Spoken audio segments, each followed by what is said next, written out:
Mukabat sa 87,500 ka kilos nga bugas ang ipag-apod-apod karong adlaw ngadto sa 7,000 ka mga beneficiaries nining AKA Prize nga programa sa Department of Social Welfare and Development kon DSWD nga gipasaynosal sa probinsyal nga kagamanan sa lalawigan sa Lanao del Norte. Din ato makita karon sa atong likuran ang mga bit-bit upasan ng mga sinakong bugas. Makita sa panagway sa mga benepisyaryo ang kalipay nga nalakip sila sa AKA Prize program sa Department of Social Welfare and Development kon DSWD sulod sa Mindanao Civic Center Gymnasium Lunes, Marso 16. 7,000 ka mga taga Lanao del Norte midawat niini sa unang adlaw pa lamang sa pagbanghatag din kinigikan sa lungsod sa Sapad, Matunggaw, Kapatagan, Iman, Pantar.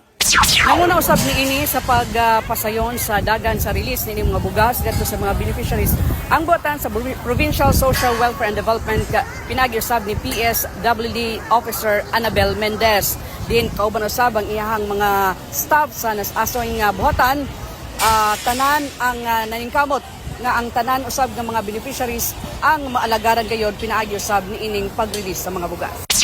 Gisubay sa gobernador ang gipahigayon nga pag-release sa bugas sulod sa Mindanao Civic Center Gym. Ngadto na sa gawas nga bahin, di nagpila ang mga benepisyaryo aron sa pagsuta sa kahimtang sa katawhan. Taliwala sa kalisod sa pagkontrol sa crowd, siguro sab kay matag usa gusto na gayud makakuha sa mga bugas. Apan gipaningkamutan pinag-usab ni Provincial Administrator Lyndon Calica nga mas maplastar ug mapasayon ang pagpangapod-apod sa mga bugas nga gikan sa AKA Prize sa DSWD. Nagmalampuson ang gipahigayon nga release karong adlaw.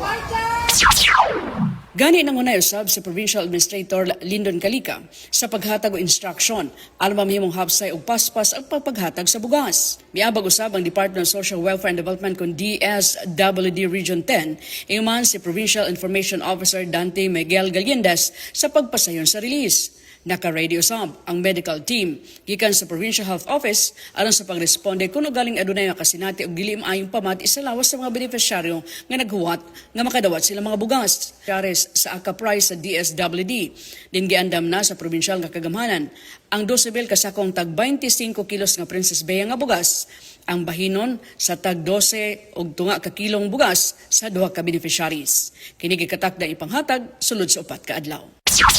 Gikan dinhi sa Mindanao Civic Center din atong gipadangat kaninyo ang atong coverage sa pag-release sa AKA Prize sa DSWD. Kauban ako ang atong station manager Elina Pilare. Best Sir Dablo Mabuang alang sa DXNE News Update.